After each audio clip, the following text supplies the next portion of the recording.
আসসালামু আলাইকুম। এখন দেখবেন সংবাদ শিরোনাম। খুলনায় আদালতের সামনে গুলিতে 2 জন নিহত, অস্ত্র মামলায় হাজিরা দিয়ে ফিরছিলেন তারা। খালেদা জিয়ার রোগ মুক্তি কামনায় মসজিদ মন্দির গির্জায় দোয়া প্রার্থনা। সুস্থ হয়ে আবারও দেশ সেবায় ফিরবেন এমনটাই প্রত্যাশা বগুড়াবাসী। 3 দফা দাবিতে প্রাথমিকের সহকারী শিক্ষকদের কর্মবিরতি। বার্ষিক পরীক্ষা বিবেচনায় কর্মসূচি প্রত্যাহার করবেন শিক্ষকরা, আশা প্রাথমিক ও গণশিক্ষা উপদেষ্টার। ঝালকাঠি 1 আসনে এখনো প্রার্থী দেয়নি বিএনপি, একাধিক মনোনয়ন প্রত্যাশীর দৌড়ঝাঁপ। জোটের শরিককে মনোনীত করা হলে সুবিধাজনক হবে না মন্তব্য জেলা কমিটির। কুড়িগ্রামের সোনাহাট স্থলবন্দর সড়ক যেন মৃত্যু ফাঁদ। চলতি বছরই 13 জনের প্রাণহানি, বেপরোয়া যান চলাচল আর সরু রাস্তাই কারণ। এতক্ষণ দেখছিলেন সংবাদ শিরোনাম, এখন দেখবেন বিস্তারিত। খুলনায় আদালতের প্রধান ফটকের সামনে 2 জনকে গুলি করে ও কুপিয়ে হত্যা করেছে দুর্বৃত্তরা। দুপুর 12:15টার দিকে এই ঘটনা ঘটে। নিহত 2 জন হলেন খুলনা নগরের নতুন বাজার এলাকার হাসিব হাওলাদার ও বাগমারা এলাকার ফজলে রাব্বি রাজন। তারা একটি অস্ত্র মামলায় হাজিরা দিতে আদালতে এসেছিলেন। মামলার হাজিরা দিতে আদালত ফটকের সামনে মোটরসাইকেল রেখে চা খেতে দাঁড়িয়েছিলেন হাসিব ও রাজন। এ সময় 4 থেকে 5 জন দুর্বৃত্ত তাদের লক্ষ্য করে গুলি ছোড়ে। গুলিবিদ্ধ হয়ে মাটিতে লুটিয়ে পড়েন হাসিব, রাজন। এরপর মৃত্যু নিশ্চিত করতে চাপাতি দিয়ে এলোপাতাড়ি কুপিয়ে পালিয়ে যায় দুর্বৃত্তরা। আশঙ্কাজনক অবস্থায় 2 জনকে খুলনা মেডিকেলে নেওয়া হলে চিকিৎসকরা মৃত ঘোষণা করেন। প্রথম দেখলাম যে গুলির আওয়াজ, তারপরে ওই যে চাপাতি ওই দিকে কোপ দিয়েছে, দিয়ে ওরা মোটরসাইকেলে চলে গেছে। পাবলিক কেউ এর ভিতরে আগুচ্ছে না, সবাই সামনে আগুইছে, সেই সময় আমরা আগুইছি। সঙ্গে সঙ্গে এমনি আমরা এখানে কিছু লোকজন মিলে আমরা হসপিটালে নিয়ে যাই। পুলিশ বলছে নিহত 2 জন খুলনার একটি সশস্ত্র সন্ত্রাসী গ্রুপের সদস্য। গত 28 মার্চ রাতে 4টি অস্ত্রসহ 10 জনকে গ্রেফতার করে সোনাডাঙ্গা থানা পুলিশ। এই 10 জনের মধ্যে 2 জন হাসিব ও রাজন। সম্প্রতি উচ্চ আদালত থেকে জামিন নিয়ে নিম্ন আদালতে হাজিরা দিতে এসেছিলেন তারা। হাসিবের বিরুদ্ধে 4টি ও রাজনের বিরুদ্ধে 6টি হত্যা ও অস্ত্র মামলা রয়েছে। দুজনই হচ্ছে খুলনার একটা শীর্ষ সন্ত্রাসী গ্রুপের সদস্য।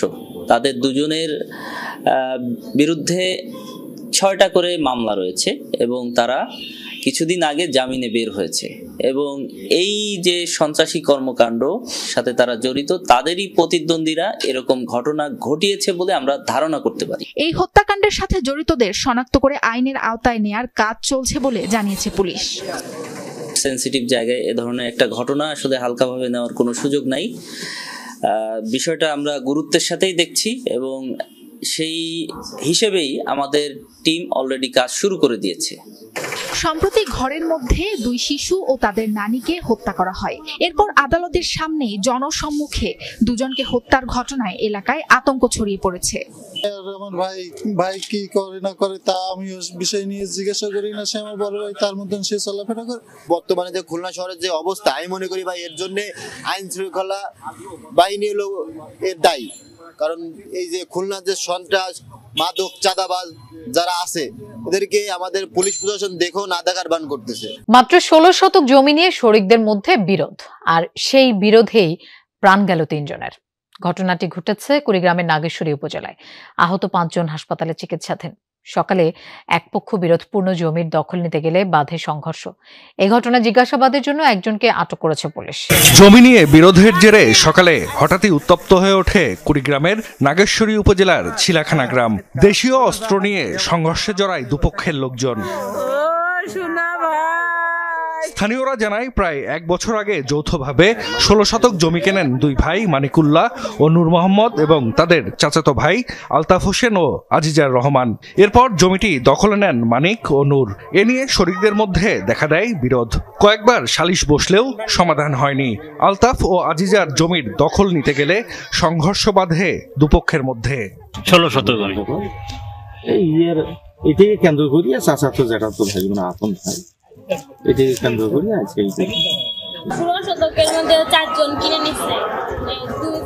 4 ভাই কেনার পরে 2 ভাই 8 শতক দখল করে নিচ্ছে।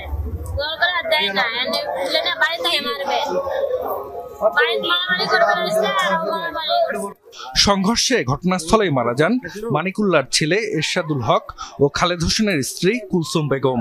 হাসপাতালে নেয়ার পথে মৃত্যু হয় আলতাফ হোসেনের। আহত কয়েকজন হাসপাতালে চিকিৎসাধীন। শাবল কুসা মেলা কিছু জিনিস দিয়ে বেটার ঘুরে ঘুরেছে কলজে এখানে হাইছে। এরশাদ আরেকজন কুলসুম মহিলা, আলতাফ হোসেন। এক পক্ষের দুইজন আর এক পক্ষের একজন। সংঘর্ষে জড়িতদের ধরতে অভিযান চলছে বলে জানিয়েছে পুলিশ।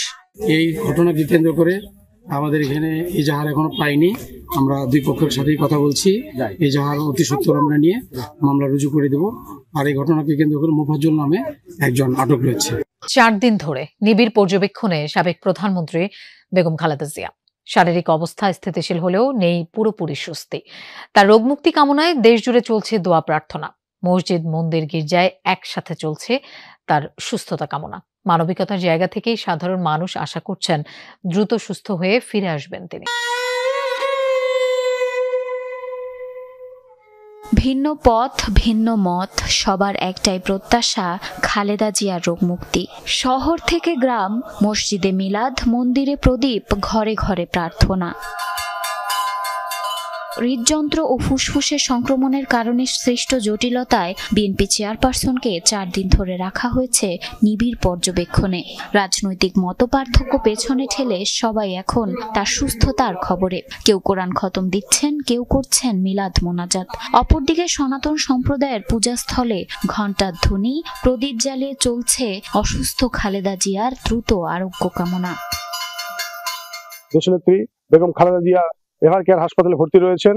তার আশু রোগ মুক্তি কামনার জন্য আমরা আজ বিশেষ প্রার্থনার আয়োজন করেছি। তারা কেউ কেউ বসে বসে নামাজ পড়ছেন, কেউ কেউ কোরআন তেলাওয়াত করছেন। সামাজিক যোগাযোগ মাধ্যমেও চলছে প্রার্থনার ঢেউ। অসংখ্য মানুষের স্ট্যাটাস, ভিডিও বার্তা এবং পোস্টে একটাই আবেদন, খালেদা জিয়া সুস্থ হয়ে আবারও ফিরে আসুক স্বাভাবিক জীবনে। এদেশ থেকে প্যারালয়ে মুক্তি দিয়ে বিদায় দেওয়ার জন্য অনেক চেষ্টা করেছিল, কিন্তু সে জনগণের আমাদের মুখের দিকে তাকিয়ে আমাদের মাতা এদেশ থেকে পালায়নি। সারা বাংলাদেশের মানুষ, 18 কোটি মানুষ আমরা সুখাহত। খালেদা জিয়ার রোগ মুক্তিতে তার পৈতৃক নিবাস ফেনীর ফুলগাজীর আনন্দপুর ইউনিয়নের হাসানপুর ঈদগাহ ময়দানে খতমে শিফা অনুষ্ঠিত হয়। এ সময় কোরআন খতম করেন এলাকার আলেমরা। পরবর্তীতে মোনাজাত করেন তারা। ফেনীর মেয়ে খালেদা, গর্বমতের আলাদা। এই নিয়ে যেন এবং খালেদা জিকে নিয়ে আমরা বেঁচে থাকতে পারি। আমাদের বিশ্বাস আল্লাহর রহমতে উনি আবার আমাদের মধ্যে ফিরে আসবেন। দোয়া হয়েছে তার নিজ জেলা দিনাজপুরেও। জেল রোড দলীয় কার্যালয়ে দোয়া মাহফিলে নেতাকর্মীরা নেত্রীর রোগ মুক্তি কামনা করেন। গ্রামের জন্য যে ব্যথিত, এটা ভাষায় প্রকাশ করতে পারবো না। এটা চোখের অশ্রু দিয়ে বোঝানো যায় যে একজন নেত্রীকে কতটুকু মানুষ ভালোবাসে। আপনারা দেশনেত্রী বেগম খালেদা জিয়ার জন্য দোয়া করবেন, তিনি যেন সুস্থ হয়ে দিনাজপুরের মাটিতে নির্বাচন করার যে প্রতিশ্রুতি দিয়েছে সেটা যেন বাস্তবায়ন করতে পারে।